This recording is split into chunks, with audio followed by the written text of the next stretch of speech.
একই হাসপাতাল আরজি কর নিখোঁজ হয়ে যান দুই রোগী। খোঁজ মিলল একজনের, একজন এখনো বেপাত্তা।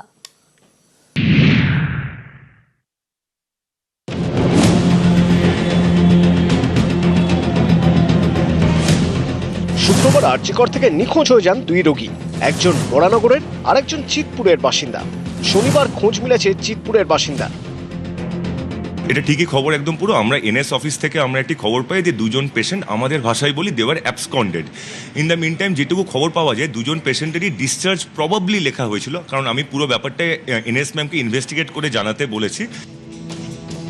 উত্তর চব্বিশ পরগনার বরানগরের বাসিন্দা বিমল ঘোষ হার্টের রোগী। বৃহস্পতিবার ভর্তি হন আরজি করে। শুক্রবার সকালে হাসপাতাল থেকে নিখোঁজ হয়ে যান বছর 50 বিমল। পরিবারের দাবি, শুক্রবার হাসপাতালের বেডে গিয়ে তারা রোগীর দেখা পাননি। হাসপাতালের তরফে তখন জানানো হয় রোগীকে পরীক্ষার জন্য নিয়ে যাওয়া হয়েছে। রাতে হাসপাতালের তরফেই কল করে জানানো হয় বিমল ঘোষ নিখোঁজ হয়ে গিয়েছেন। আমার বন্ধুকে পাঠিয়েছিলাম যে ও গেছিল, ও গিয়ে বলছে গোপাল তোর ভাই তো বেডে নেই। কালকে 9টার সময় আমাদেরকে জানাচ্ছেন।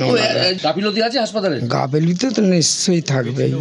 বাড়ির এলাকার মানুষজন তারা উৎকণ্ঠায় দিন কাটাচ্ছেন, কখন বিমল ঘোষকে খুঁজে পাওয়া যাবে সেই আশায় দিন গুনছেন তারা।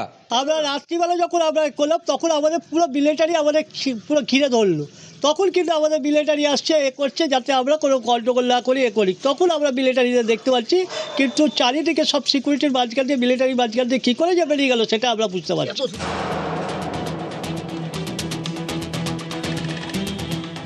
চিতপুরের বাসিন্দা দীপান্বিতা রায় আঙুল ভেঙে যাওয়ায় বৃহস্পতিবার ভর্তি হন আরজি করে।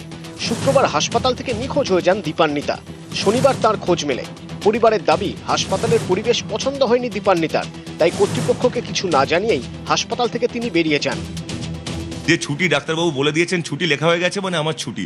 ছুটিটা হয় হচ্ছে সিস্টারদের বা দিদিদের এন্ড থেকে। অ্যাবসকন্ডিং মানে কিন্তু পুরো দোষটা আমি সবসময় আমার ঘাড়ে নিই ব্যাপারটা, কারণ অ্যাবসকন্ডিং জিনিসটা মানে কি যে এই যে কমিউনিকেশন গ্যাপটা, তো এটার জন্য কেউ না কেউ তো একটা দায়ী, এবং দায়ীর মধ্যে সবচেয়ে বড় দায়ী যদি হতে হয় সেটা অবভিয়াসলি হসপিটালের সুপার বা এমএসবিপিকে। সে দায়িত্ব আমি নিশ্চয়ই নিচ্ছি, এবং আমরা ভবিষ্যতে দেখছি। আমি ইআরএস এবং সিআইএসএফ স্যারদেরকেও বলেছি যে যখনই কোনো পেশেন্ট বাড়ি যাবে প্লিজ একবার চেক করবেন যেন হাতে যেন ডিসচার্জ সামারিটা থাকে। সুদীপ্ত সেন ও সুবীর দে, নিউজ 18 বাংলা।